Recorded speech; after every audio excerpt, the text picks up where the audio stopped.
You're listening to episode 141 of Present Moment.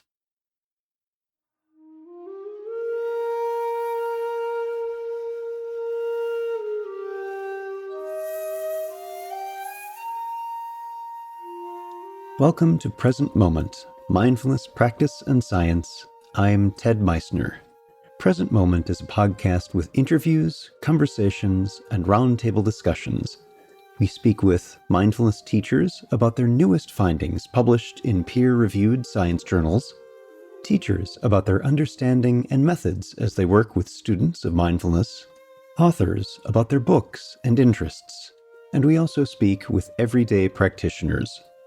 The website presentmomentmindfulness.com has show notes for each episode along with resource materials. David Forbes joins us to speak about mindfulness and its discontents.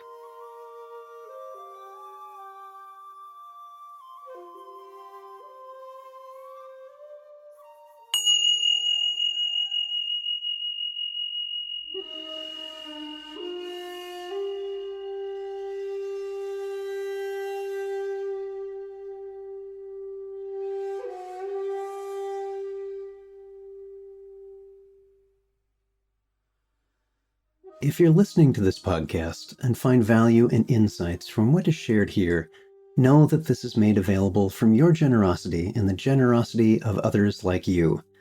I want to thank those of you who are making monthly donations to keep this podcast going. And if you're not yet, please take a moment, go to presentmomentmindfulness.com and click on Make a Donation. One-time or especially monthly donations show you value the work which can't happen without you. Thank you for your help, your support, and your kind generosity. As we see mindfulness in the news, on social media, in public classrooms, and private industry, questions will and should arise. What are we doing is valid to ask, and discussions answering that question will continue for years to come. These critiques are helpful. They keep us honest. They challenge our thinking and help us understand our own ideas and beliefs, perhaps overthrowing some or making others stronger as they stand up to scrutiny. We may not always agree, but these are dialogues worth having this early in the lifetime of secular mindfulness, to see what's there, what could be there, and perhaps what shouldn't be there. David Forbes, PhD, is an associate professor in the school counseling program at Brooklyn College and affiliate faculty at the Urban Education Doctoral Program at the CUNY Graduate Center. David wrote Boys to Buddhas, counseling urban high school male athletes in the zone on his work with a high school football team. He was a co-recipient of a program fellowship from the Center of Contemplative Mind and Society in 2005 and is a licensed mental health counselor. Our guest today is David Forbes. David, welcome to the podcast. Glad to have you here. Thank you, Ted. Thanks for having me. I'm looking forward to this conversation, and many of my colleagues in mindfulness are, I'm sure, going to be listening to this, wondering about how we're going to explore the differences we have and a lot of the agreements that we have in something that we care about, and we both care about that. And so I want to thank you for being here on the podcast to talk about that. You're welcome, and thank you again. So let's get started by just having you tell the listeners about your background. Well, I studied psychology. As a teenager, I was always interested in both social activism, social justice, and self-reflection in a way, figuring out what's going on with me, what are my feelings and emotions. And I studied psychology, and I became, over time, I became a counselor educator. My most recent job was working in a master's level school counseling program at Brooklyn College, teaching people that wanted to be school counselors. And I had incorporated mindfulness practice for them. But I'll go back a bit about myself. I really picked up mindfulness in my 40s from a colleague and a therapist. I was kind of stuck with some things, and I found it helpful.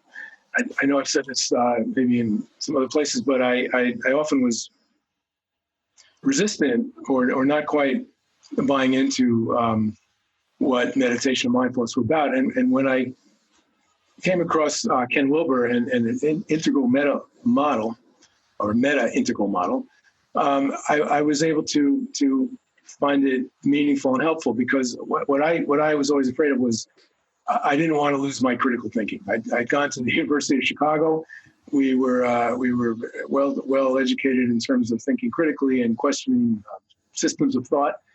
And in the 60s, back then, when I was a student, we would hear things like, well, don't think, just feel. And I was one of those guys that ruminates and thinks a lot. And I said, well, okay, I get it. I kind of get it, but I didn't want to give up the thinking. So when I kind of found a model that made sense, where I could understand some of mindfulness and still not give up some of my critical faculties, I got into it. I found it helpful personally. And then what I did, as often people do, and I mentioned this in my book, that you want to help other young people who I always say, well, I wish I had some of this when I was a kid. Yeah. So I was able to get a very small grant and work with a high school football team in Brooklyn with young men. And my goal there was to try to get them to not just use mindfulness to calm down or to be better football players, although that was kind of the hook, kind of incentive I used. But because I find it just personally difficult to separate out individual growth from looking at myself in society and looking critically at society, I would use it also as a way for them to be mindful of their lives, and kept trying to expand that. So we would look at things like, well, what is your relationship with each other? What's your relationship with the coach, with your dad or absence of dad?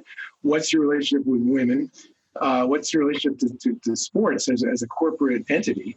And so we would expand it as much as we could. We'd look at what are the messages from conventional society in terms of how are you supposed to be a young man? What does it really mean to be a man? Can we use mindfulness in a way to step back and notice what's happening in our minds as those thoughts come up, as those kind of social tapes come up? So that was kind of the beginning of my interest in really stretching mindfulness beyond just a kind of a stress reduction or a kind of way of coping with things, which we all suffer with more so nowadays. But that was the beginning of it.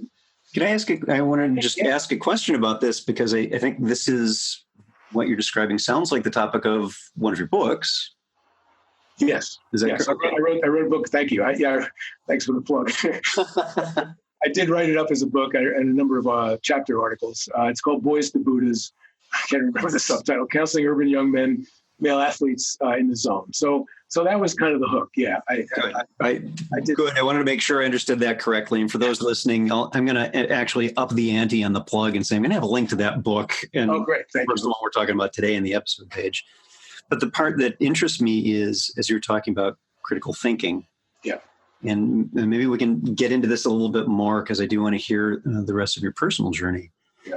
Is that you and I have a similar experience in that our first encounter with contemplative practice really had us questioning, but I value my critical thinking.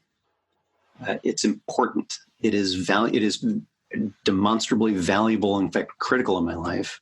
Mm-hmm. And what I have found in my practice is that, in fact, one of the first guests on my other podcasts is Linda Elder about the topic of critical thinking and how valuable it is. What I have found is that the practice, if anything, has helped enhance my critical thinking.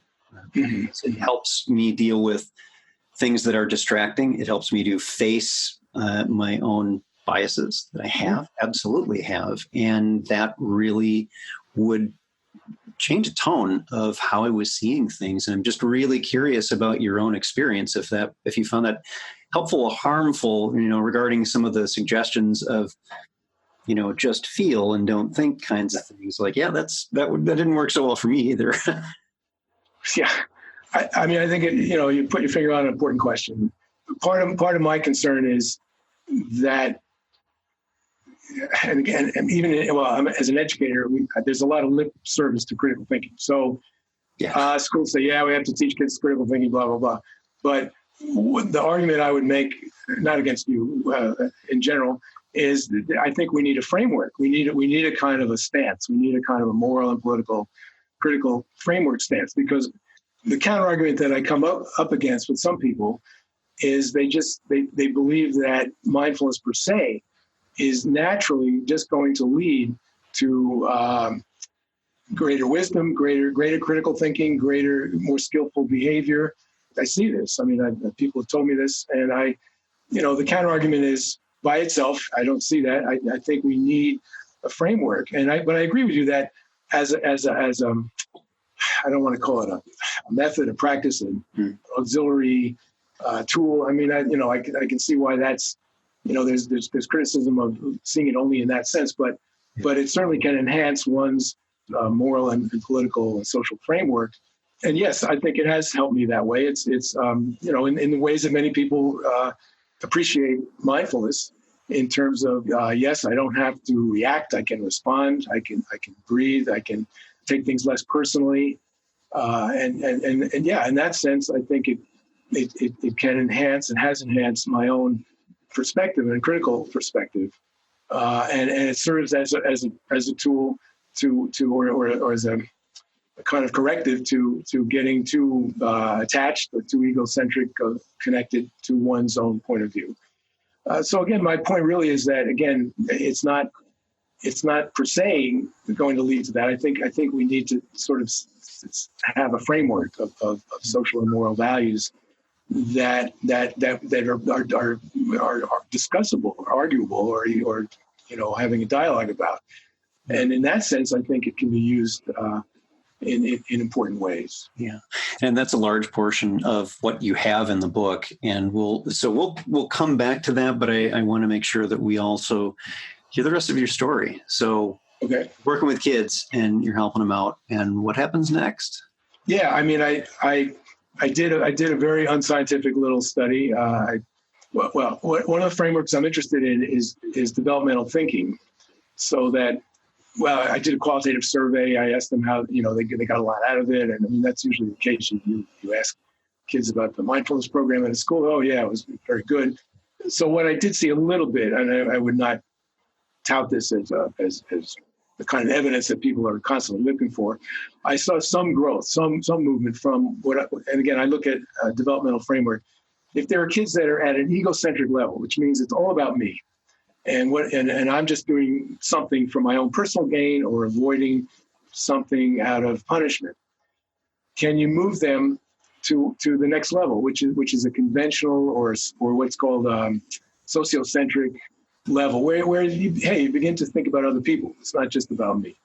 So what I was hoping was that with the mindfulness practice, they could let go, they could notice and let go a little bit of what they those thoughts that were all about me, and maybe move on to this later stage of development where they could care a little bit more about other people or their teammates and so on. And then there were some kids that were already at the sociocentric or conventional level. They were better socialized. And what I was hoping was, can they move on to the later stage, which is, I don't have to constantly, I know the rules. I don't have to, and I care about other people. But can I think critically and independently a little bit from what everybody says? I don't have to just go along with everyone. It's a more evolved, autonomous stage of thinking. So that was kind of my framework in terms of what a very technical academic jargon phrase would be gender masculine identity development, which really just means how much do these young men feel they have to conform to the kind of stereotypical crap that you and I have been subjected to as men, boys and men. So that was really my interest. So I did see a little bit of modest gain. I wouldn't say hey, this. I was hoping it would be a kind of pilot project for school counselors, and the young men did learn.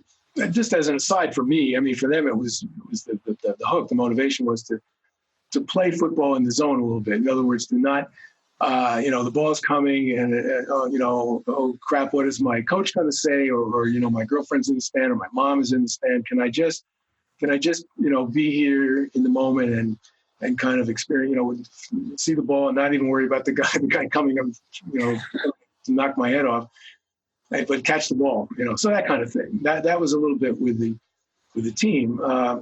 Again, I can tell you about the working with the school counseling students if that's something as well.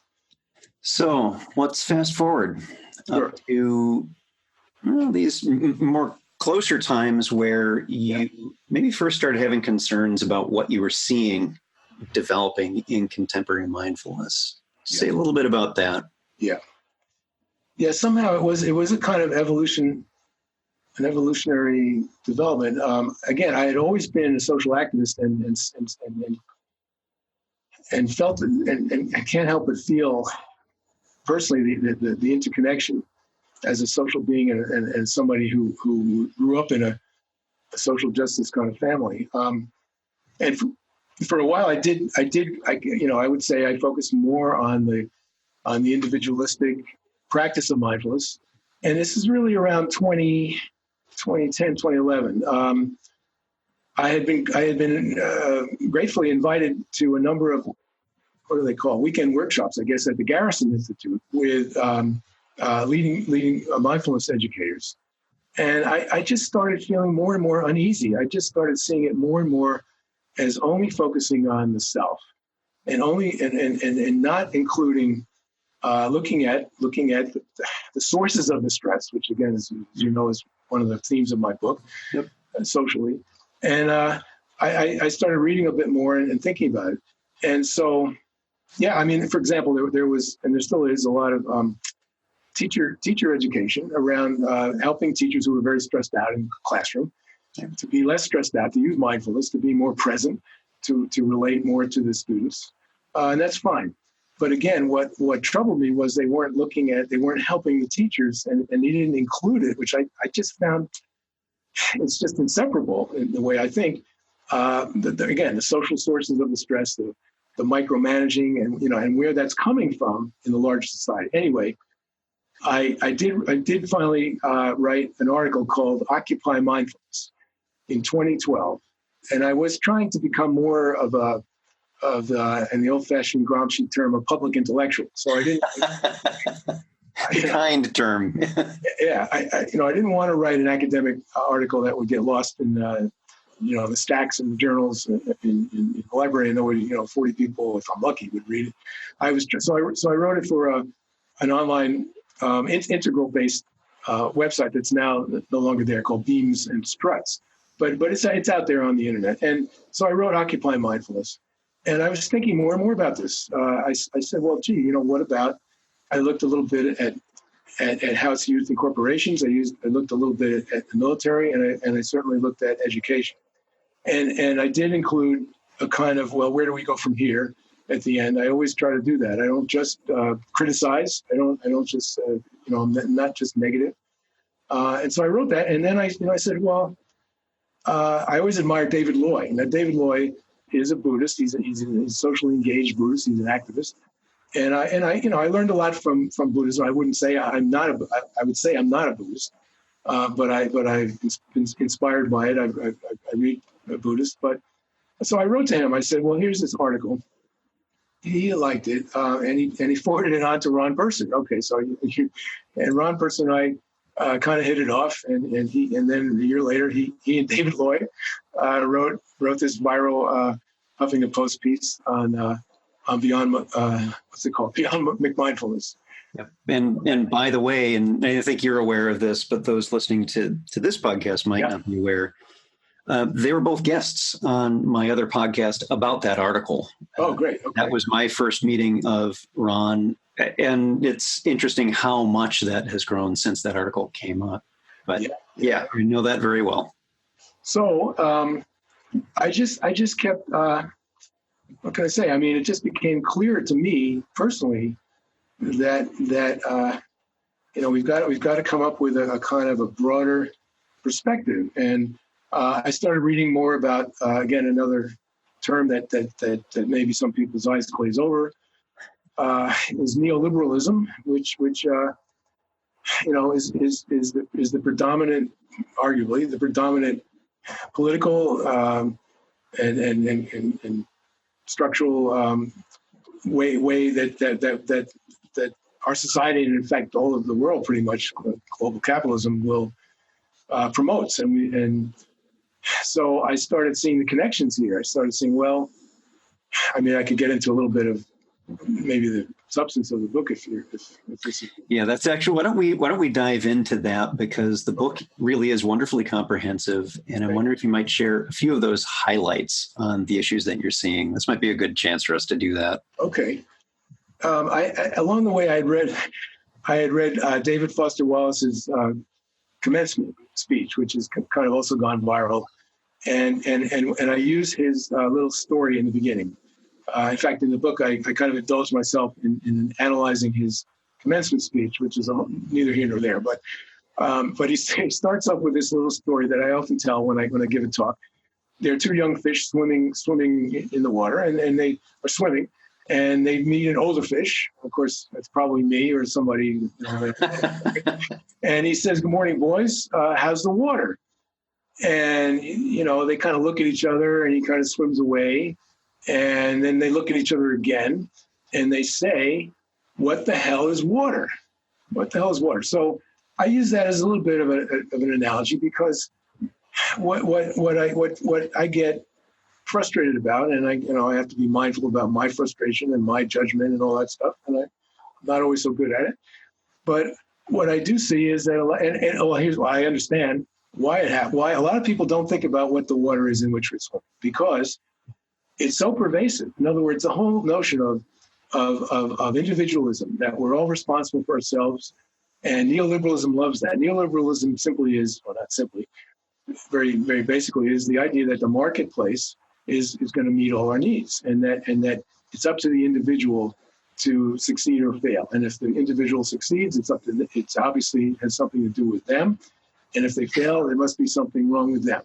So that's one of the qualities of the water in which we swim that I don't think people are aware of: individualism, neoliberalism, and also what I call the myth of meritocracy, which other people have critiqued that. I mean, and I'm interested in social criticism. I think that to me and to others, it goes hand in hand with looking at mindfulness. So when I do get frustrated with people, I'll say, I don't know whether you didn't take Sociology 101, or maybe you didn't do so well in it, or you were texting in the back of the room.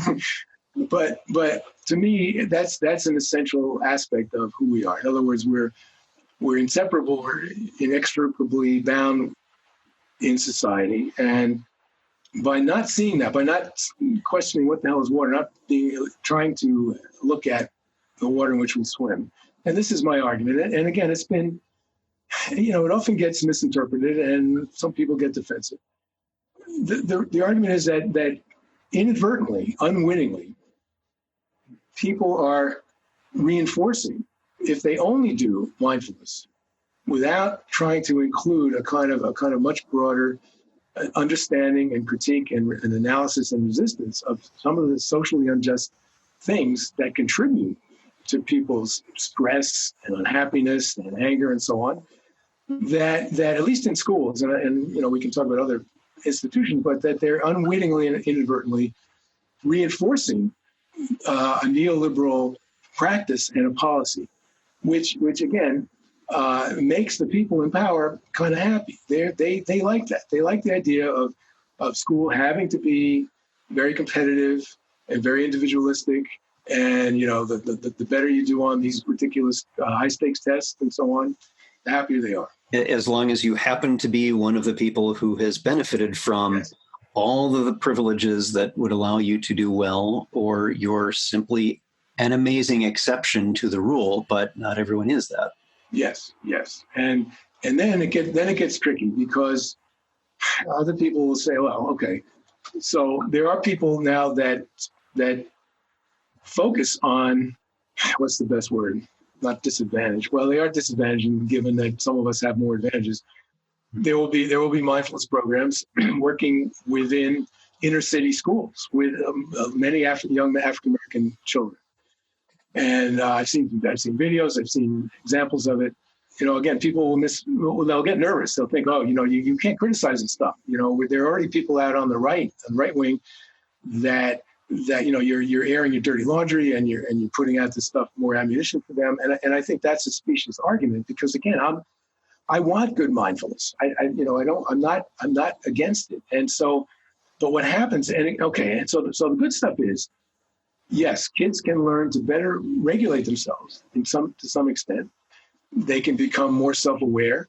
They can respond and not react, as many people understand that distinction. Those are good developmental qualities. The limitation that I'm concerned about is that why is there so much of a focus on this population? In a way, what happens inadvertently is it can become a form of social control. It can become a form of sort of tamping down some of their legitimate anger. And the larger point is, we need a discussion about when is it legitimate to be angry and alienated and disaffected from school, and when is that just being self-destructive? And can we bring in a kind of again, a critical mindfulness or social mindfulness or progressive mindfulness that would help, given a larger discussion, to help young people and teachers and administrators figure that out, sort that out. Yeah. So something I would actually add to what you're saying is this idea, which I'm going to do other episodes on, around spiritual bypassing. Yeah, we can talk about that. In simply this attitude that, well, yes, when we're doing mindfulness, we are, as you said, we're helping people be more responsive and less reactive, to have more options in front of them in whatever it is that's happening right now. That's all well and good. We're all in agreement that that's helping people. There's an and here. Okay, yeah. And that we can see that there is also still racism and systemic inequality, and we don't have equity, and we don't have economic balance, and lots of other social conditions that you as a social scientist know much better than I do. And that's an and, that our ability to, well, everyone's feeling better, they can cope now. Well, that does perhaps lend itself to just raising the bar on things that we're not fixing instead, because there's stuff we got to fix. It's in the real world. Yeah, that's right. Thank you. No, it's an and. It's a both and. It's not either or. And so, and part of the problem, and I and my colleagues acknowledge, we're not picking on mindfulness per se. It's often the way it's used, but mindfulness per se is not necessarily. And again, never mind that we'll leave aside that it's unmoored from Buddhism. That's not a problem for me. That's a whole other episode. Secular mindfulness podcast. That's fine, but it's not equipped in a way. It's not equipped per se to do that. And so that's where your and comes in. And I would agree with that. I think that's where we need to broaden the notion of, which some of us are calling a social mindfulness. I mean, that's what I think is necessary, because if you don't do that, again, the argument again is that the world is socially constructed. There are different ways of interpreting. People love. You mentioned spiritual bypass. There are people that will say, be with what is and see things as they are, and that I think in a certain absolute plane of spacious awareness and universality and love, I think that those are true. But I mean, like David Lloyd says, well, the world is kind of perfect as it is on one hand. On the other hand, we have to make some social changes in the relative world. So if we only stay in this kind of, be with what is, and it is a spiritual bypass, because you're not getting down to the nitty gritty ground of saying, well, let's look at what's unjust right here. What are some of the structural problems and cultural norms that are problematic in a school or between people? It's not just be with what is. I mean, I get to be with what is. It's okay, except, well, I'm feeling pissed or I'm feeling this or that. Okay. But But the problem is when it gets misused in a way that it just says, well, that's the way it is, and let's not change, or let's not delve deep and look at what's going on. And I actually do agree with you on that completely in many different ways. And that's, I think, in part because of what we're seeing in our society today, that there's a resurgence of views of hatred that we literally fought a world war about. And yet, here it is again. Yeah. And this is the kind of thing that does need to be critically examined, pushed back on. Just this week, getting into, as I am often want to do, as you know, get into arguments online. Someone saying, oh, we have to have compassion for these abusers. In this case, it was around sexual trauma and abuse. Oh, yeah. That's a great example. Yeah. And it said, well, hang on a second. Yeah. This is not about not having compassion all around. I get that.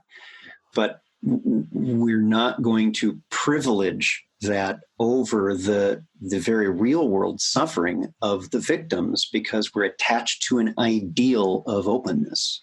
Absolutely. That's well put. Thank you. Yes. So the other thing that I would, just as an observation, and again, maybe we can talk about this on another podcast, is one of the things I've been wondering about is, as you have said, is this concept that the practice will inevitably lead to this awakening, and the kind of regular argument that, oh, this is Buddhism. And again, that's a topic for another time. But one of the things that I have run into in Buddhist practice, and again, this is not representative of all Buddhist practice or all teachers. This is simply some experiences that I've had. So just for listeners, sit down. Is that there is a goal of extinguishing rounds of rebirth. Extinguishing rounds of rebirth, with extinguishing and ending this again becoming. There is, as part of that path, a disenchantment with conditioned existence, which is this very life. Yes. So this idea that I think it's a bit of a challenge sometimes for those in a particularly a monastic setting to have that prime directive, to use Star Trek, to devolve to a Star Trek nerd for a moment, to use that prime directive of extinguishing attachment to this very existence, then it's kind of hard for you to really get behind genuine social change in this very world and care about that. And one of the things I've been very happy about and really quite ecstatic about is seeing monastics like, for example, Bhikkhu Bodhi, very strongly working for social justice and calling out against the wrongs that we have inherent in our society today. And I'm seeing that more and more. And so please understand, those listening who are active in that, great. That's what we want to see. Yes. But also know that this is an inherited thing. That when we talk about, well, secular programs, they're just inherited from Buddhism. Like, okay, let's look at that. This is one of the things that's come along with it. So there's a reason that it's come from. And if you're going to say, well, its roots are in Buddhism, then I'm going to point the fingers right back at, and that's exactly where the problem is coming from. You mean in terms of the monastic rebirth issue? In terms of the avoidance of dealing with real world issues. Yes. No, I mean, I agree. And there's so many ways to attack that in a way. Maybe that's too aggressive a word. Right. There's the kind of a privilege that you could do that as if that's, that then, so it's a white males, it's whoever. I mean, it's kind of monastic privilege. But it's very, again, it ties, it's very individualistic. It doesn't make any change. It doesn't make any connection. And, the other argument, again, I guess I'm slipping into a. Well, I would just add on to that as a counterpoint to what I'm saying, because this is a broad view. Yeah. Is one of the things that we are also inheriting from the practice is an encouragement to see things as they are. This was perhaps the strongest message from my Theravada teachers, is seeing things as they are, not how we want them, not Yes. how we imagine they should be, but how they are. And Right. And again, I mean, think are helpful to our social change idea. yeah. And again, that's, if you look at it in relative terms, that's, as I said earlier, that's arguable. Well, what is the, if somebody points and says, well, that's the way it is, I might say, no, I see it that way, or other people see it. So that's a discussion. But the other point is, I think from Buddhism, from what I understand, is when they say that see things as they are, again, it's kind of on an absolute plane of non-duality. In other words, if you see things as they are, you know what? We really are, you or me, and I'm you, and all that stuff. Or we're sentient beings, or the universe. I mean, that's, to me, that's what was meaningful about seeing things as they are in that absolute sense, which I find wonderful. I mean, I wish we could all get there. And sometimes we have glimpses of that with mindfulness and other practices. The argument I have is when people use, as I said earlier, they'll misplace that argument and say, well, this is the way things are. And I want to go back to the Buddhist monks, though. On Mindful Cranks, we interviewed Brian Victoria, and he has a book on the Japanese monks during World War II. And to me, that's a prime example of the problem of not using a social science analysis of stages of development. So, for example, he would point out that these monks could meditate like nobody else till kingdom come. They arrived at great, very evolved states of consciousness and awareness, and maybe non-duality. However, when they came out of their meditation, the level of stage, their stage level of self-development, in which what I alluded to with the young men, the boys to Buddhas, they were at a conventional level. They followed, without thinking. Talk about critical thinking. Without critical thinking, the emperor, and the emperor says this, do that. The emperor says do that, do that. And to me, unfortunately, it's a kind of example. It's an extreme example, but it shows that just because one meditates and gets into great states, we still have to frame it in other ways. And stages of development is one aspect that I use, along with social structure and culture and so on. Right. So one of the things that is part of your book, and you had mentioned, there's not just criticism, there's also and there's an offering here, and you talk about that a bit at the end on in schools. And the part that I really want to unpack with you about this, and this is where you and I have chatted about it before, is that, say, secular mindfulness programs, as one example of what we're talking about today, lack, for want of a better word, this framework that you're talking about, this social construct, this what might in some other circles folks might refer to as ethics. Mm-hmm. There's the decrying of, but there are no ethics, and they mean a specific set. And when they mention that set, then that's great. Then we have something to work with, and I can point out how that's failed miserably, and then we can move on because that's not the answer. And where you and I have different thoughts on this, or maybe actually we don't. Maybe there's some commonality here. I'm thinking about this as a mindfulness teacher. I put myself in the context of what it is you're suggesting, which I'm sure I think are good ands to put into this.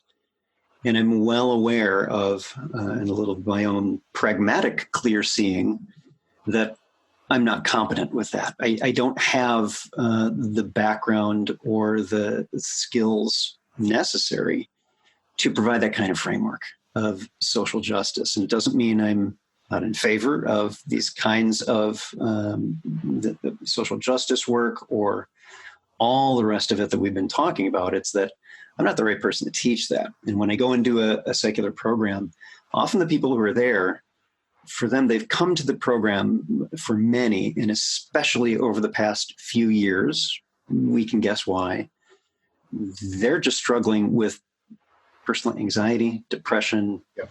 It's base coping that we're trying to help them with. And within the framework of a limited framework, a limited time frame of a few weeks, we simply can't get into all of that because we're just getting the people to a point where I can breathe without having a panic attack. Yep. So I want to talk a little bit about that and just hear some of your thoughts about Okay, so what do we do with incompetents like Ted who can't teach that stuff? No. First of all, yeah, don't be hard on yourself. You're obviously you're doing something very valuable. You're helping people cope, and we all, look, I'm a mental health professional and educator, so what I was always interested in is not just helping people get back on their feet and cope, and those are what's called in the field, well, never mind. They're called tertiary interventions, but the point is that they help people function and cope, as you say. And I think that's extremely valuable. And my issue was always, well, I'm always into prevention and public health, so I always want to try to include that. I think then you're talking about that. You're aware of that. You're aware of your own limitations in the sense of teaching that. I don't think you have to teach it. I think that what you're doing is valuable and important. And there's a couple of ways that you could continue if you wanted to. One is, one of the things that I do, even just as an educator, is to raise questions. Is to simply ask questions. You don't have to know the answer. I don't know the answer. To say, well, where do you think that's coming from? Let's talk about this. Or who else has had this problem? What do you think's going on? Now, again, you have a format, so there may not be room for that, or it may not be an issue. The other thing that us mental health professionals do, create a couple of things. One is we refer out. So you refer out to people, but part of that is what's called bibliotherapy. Bibliotherapy. So, hey, have you read this or have you read that? I'm sure you do that with different books, but you can say, if you're interested in sort of further exploring some of this, you might pick up this book or, think about that or watch this podcast or whatever. So as a note, we do that at the end of at least the programs I teach is we're kind of through whatever the course is.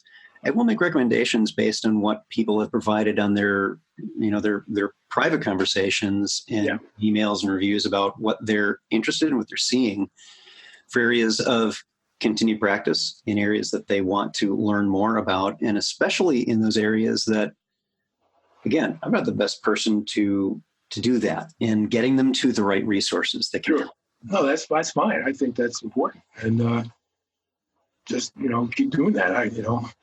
So I mean, but in turn, I'm trying to influence an institution that's probably it's so recalcitrant at this point. It's the New York City Department of Education, which has over 1 million students. And my friend and colleague was just appointed as in a made-up title. His boss said, "All right, you are now the director of mindfulness and yoga for the entire New York City." So, not that they gave him any budget or anything, but the point is, and people in the school system are so it's a different framework than what you're doing. In other words, I don't quite know enough. It sounds like you're out there offering this maybe individually, or you're part of not a clinic, but part of a agency or something. And so that's what happened. People are stressed. They come. They need a Band-Aid. They need some remediation. They need a little bit to go on. That's fine.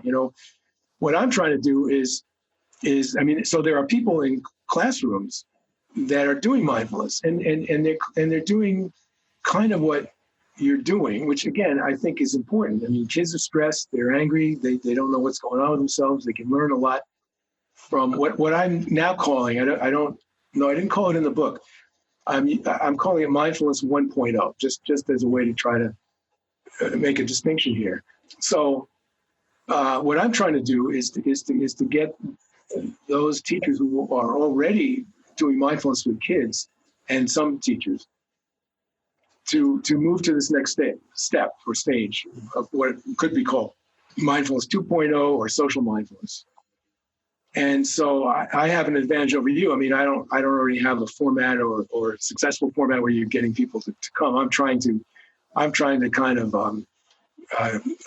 raise questions with people and make my case and try to say, well, I think you need to think about this. I mean, or have you thought about this, or what about that? Or in counseling, we'll raise questions. We'll say, well, what if you keep doing this? What's going to happen? What are the consequences of your action? Or have you thought about this? So I'm trying to develop a program with my colleague where it is more kind of built in, the kind of parts that you're feeling like you can't really bring in, which again is understandable. So, as you're speaking, what's it's prompting in thought is that an important aspect of this, and you mentioned this in the book throughout, is that there is the perception that secular mindfulness programs are very self-focused.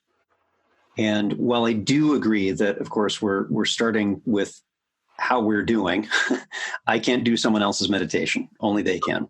Sure.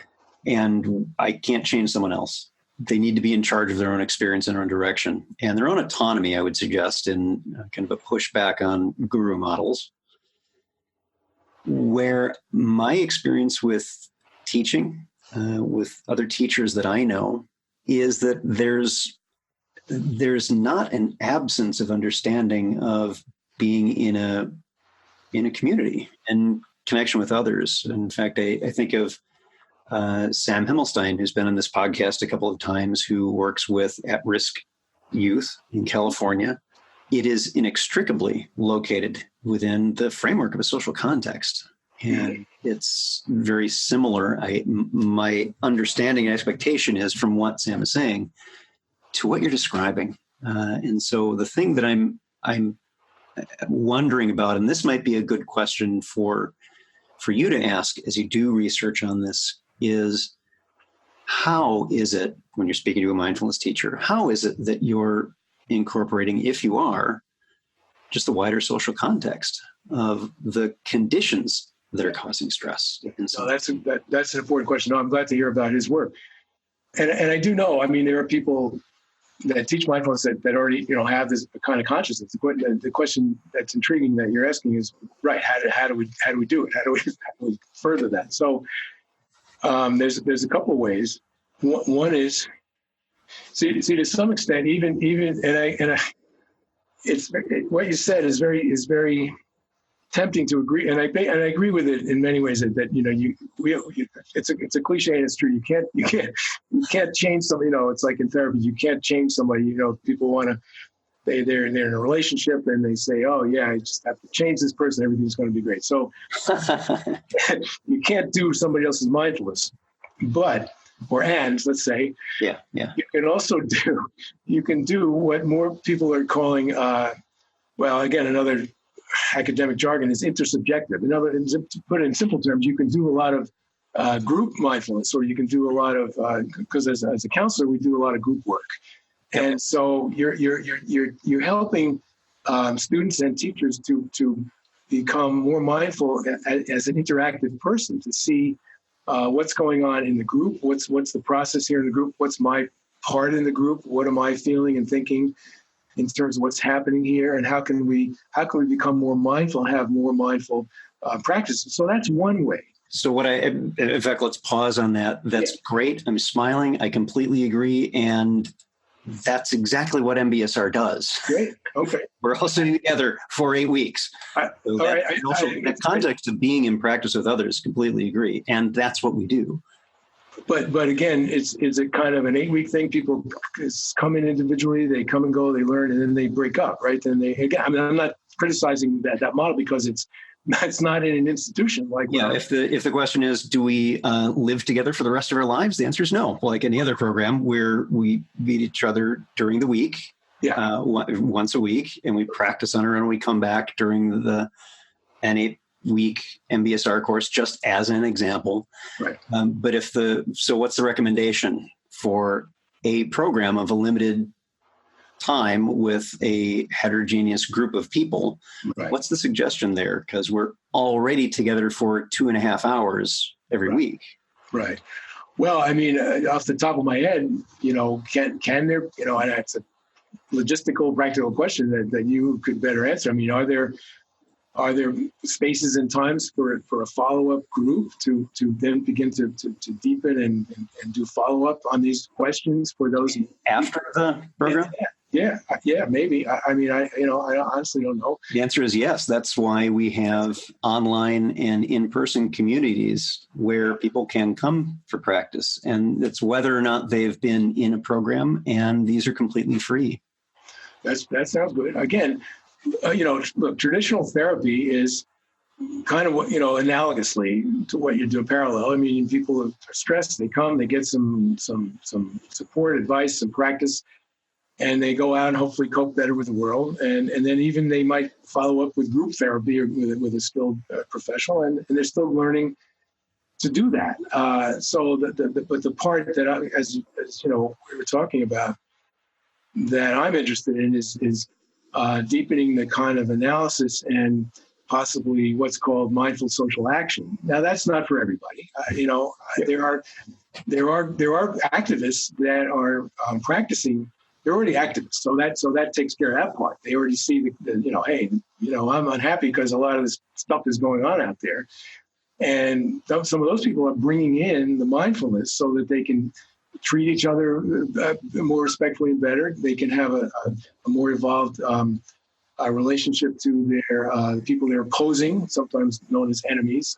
That's using the word loosely. So that's already on one end.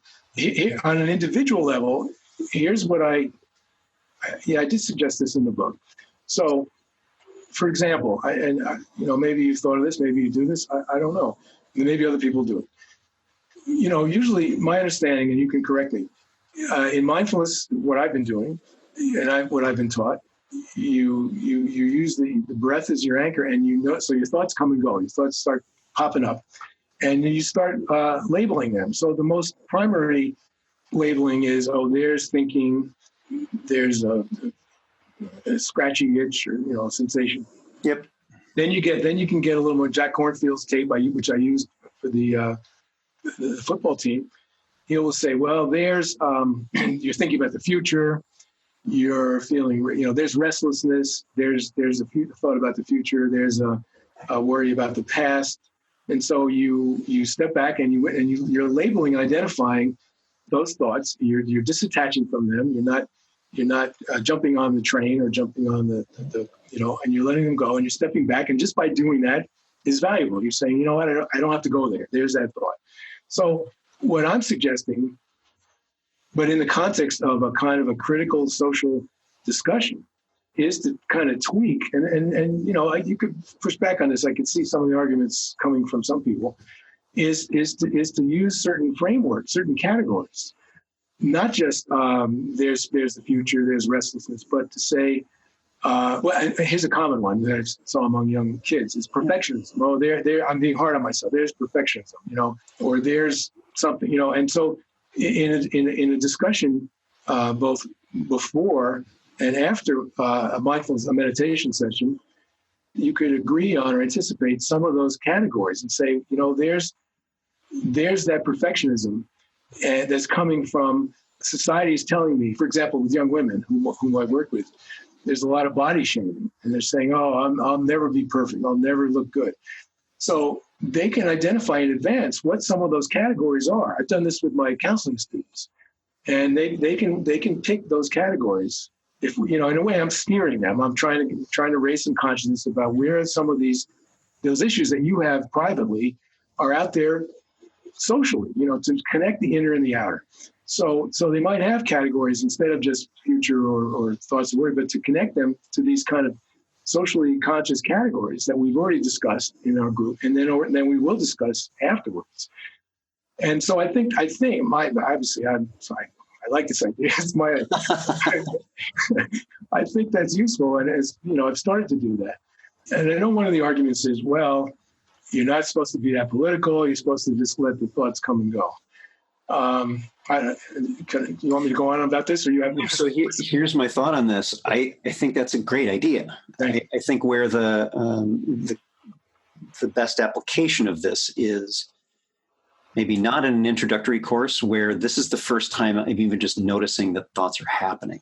Right. And that as we kind of learn. So again, as an example, the first 2 weeks of MBSR, it's body scan. Yeah, that's your one practice. It's just getting in touch with being embodied, and exercise. Not really about I contend, and there are disagreements with this. I contend body scan. It's not about the body. It's about exercising this capacity to guide and hold awareness and attention. And where I think what you're suggesting is it's a great follow-up to, okay, so you've been through some time and practice with thought labeling and noticing that there's this emotion when I think about this part of my body for whatever reason. When I think about the body as a whole, and there are these, okay, so now let's unpack, let's look deeper. Yes. Think about the pebble drop exercise, that pebbles on the surface, well, that's where we're starting, but now the pebble's gone deeper, and maybe all the way to the bottom. Now let's look at the causes and conditions that are, now that you have this awareness and this capacity to notice what's going on inside, what's some of the outside conditions? Yes. That's the and part is, okay, yes. Now let's look outside. That's great. Thank you. And I do call what you just described mindfulness 2.0. That is the second stage. And I think the first stuff, people need to learn the basic stuff. And then I'd like to see it move on to mindfulness 2.0. And my argument really is that they're ultimately, in some sense, inseparable. But that they may not be. Maybe people only are happy with, the basic stuff, and they go off and I'm not going to go running after them. I'm not going to say, no, that's a fact. I would suggest that there are going to be things that happen from either path. I mean, there are always causes and conditions. So what's going to happen next if they don't have that? No. What's going to happen next if they do have the benefit of this kind of deeper exploration? Yeah, no, that's right, I think. And so the example I use in the book, I'm hoping it's a clear example of this shift, what we're both describing. There are counselors doing mindfulness in a high school in Brooklyn. And I've been working with them. And so they went into a 9th grade English class, and they did a basic mindfulness practice, kind of what you described. And then they focused on 3 areas that are of concern to these students. Test anxiety, anger, and self-care.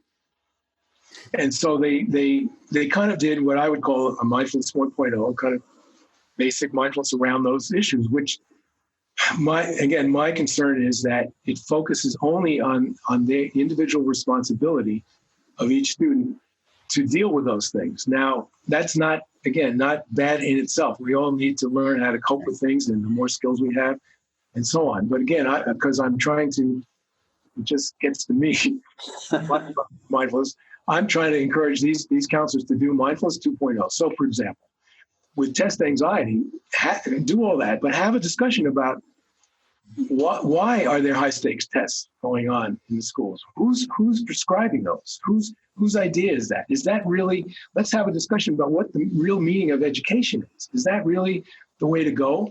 And then again, there's mindful social action. Are there are parents and teachers who and students who have questioned high stakes tests? Is anxiety an inevitable part? You could ask, raise these questions from a critical thinking and counseling point of view. Is anxiety an inevitable part of education? And you can talk about what I mentioned earlier about competition and individualism, and have that kind of discussion so that they're framing it. They're seeing the social connection between their anxiety and what's happening out there with people in power who are determining this. As I pointed out in my book, the wealthy people send their kids to private schools, and they don't have high stakes testing. They hardly do. They have much more creative education that every child deserves and should have. Right. So there's test anxiety. Then there's anger. Anger is, as I talk about in the book, is a very social and political issue. Yes, there are kids that get in trouble with anger. They don't know how to deal with it. They need to learn skillful ways of recognizing it and figuring out how to do it on a personal level. And, okay, not the but, and what, when is anger justifiable? When is there such a thing as righteous anger as opposed to self-righteous anger? Self-righteous anger is the stuff that we all are trying to get these kids to not do, because it's all about me and I don't care about you and I'm just going to act out. And of course you get in trouble. So what is righteous anger? Can we do that together? Can we analyze when we should be angry, and can we help each other in a supportive way? Use that anger in a healthy, constructive way. And the third area is self-care. It's the same issue. Self-care has become this very commodified, very profitable industry in which everybody is totally responsible for themselves. The ruling class and the Republicans love the fact that they want to do away, with with any kind of healthcare. Healthcare is not a right for everybody, which I know you and I would agree it is. And so everybody's out for themselves. Everybody's got self-care. I got to buy this. I got to buy this thing and that thing, and I have to pay for everything. Yeah, and again, self-care, yes. Personally, can we look at diet and nutrition and sleep and exercise? Sure. But why is it that some people make more money off of that? Why are some people have more resources to go to a gym and take care of themselves? Or, again, in the inner city neighborhoods, you see many more ads for. I don't know about it lately, but I used to see many more ads for cigarette billboards for cigarette companies and for alcohol and so on. Why is that not in the more gentrified neighborhoods and so on? So again, it's an and issue. If you only stop at the mindfulness 1.0, it becomes, as I argued earlier, an inadvertently reinforcement of a system that needs to be questioned, resisted, challenged, and changed. Yeah. I think that's one of the points that you and I and many of the listeners agree with, is that there are a lot of problems in society. Yeah. And mindfulness can play a very, I think, strong role in making those changes, in seeing things as they are, rooted in Buddhism. Yes, of course, the table is energy. My background is science. That's a given. That's a duh. I don't need to be convinced of that. Seeing things as they are, for me, was always a pragmatic, my own clear seeing there, and it wasn't. Okay. And so seeing the problems in society and waking up more to, holy crap, things really need to change. Yes, I think we're in agreement with that, and that mindfulness can play a part of that. And perhaps some ands would be a really good way to help with that. Yeah, I think it's great. I hadn't really thought about the social criticism as being an extended notion of seeing things as they are. I think that's really powerful. I really hadn't used it that way. I think that's a good argument. I think that's a way to use that phrase in a progressive way. There's a social mindfulness.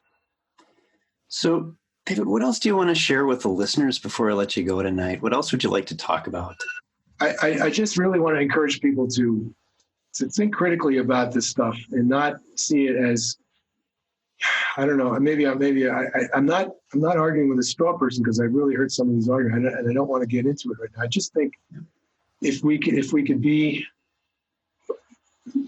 one of the latest stages of development that I'm aspiring to is to be able to step back and look critically at one's own belief system. And I would think that mindfulness is the very essence of that. It's a way of not attaching and looking at your own thoughts, feelings, and sensations. And yet what I find in many cases is people get very defensive. Some people get defensive, and I'm with you on the many. I think many is a fair characterization. They're not able to, they're literally attached to mindfulness in a way that they're not able to step back. And what Tom Murray, who I quote in the book, he's an integral developmental theorist, and he says, well, the latest stage, which I'm still trying to get to, you can step back and no longer identify and attach to your own belief systems, which is very liberating. I think we all want to get there. And so mindfulness could be one of those, so even progressive education. And that, it's hard. And I don't want to be hard on people, because I'm not there. And it's if we can all join in that way. And, people will say, well, I don't do that, or I do this. And, to really kind of be curious about the social criticism, social analysis that I really think is essential that we look at and try to figure out a way to bring that in. There is a group in the UK called Mindfulness and Social Change Network, and some of them have been doing very good work in this area. So it's not just a few of us still in the UK, and actually a colleague in Finland, and some people in the United States, to really do the and part, and that's really what I'm encouraging. Beth Barilla, I don't know if she does wonderful work with critical pedagogy and oppression and mindfulness. And Rhonda McGee. Yep. That's kind of the direction that we all want to try to go. So I would hope that people would really start, as you say, to begin to see things as they are in that critical social context, and do the and part. Mm-hmm. Exactly. Thank you very much. Thank you, Ted. Really appreciate your time today. For those listening, our guest, David Forbes, I'll have a couple links on the episode page for this episode leading to more of David's work if you want to read some of his articles, and links to some of his books as well, including the one we've been talking about today. David, thanks for being here. Really appreciate your time. You're very welcome. Thank you, Ted.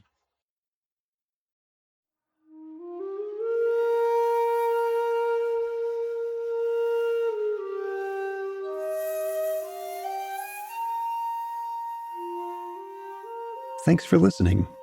If you'd like to learn more about something you've heard in today's podcast, please come visit the website at presentmomentmindfulness.com. You'll find an entire webpage devoted to this and every episode. You can comment on the episode page and find show notes and other helpful resources for your mindfulness practice. The shakuhachi music heard on Present Moment is used by permission and through the generosity of musician Rodrigo Rodriguez. His website is linked on the Present Moment website on the About Podcast Music page. Sound editing, mixing, and mastering provided by the generosity of Anthony Dominello of StructureFromSound.com. Until next time, remember, every moment you have a choice. Make it the best you can. See you next time on Present Moment.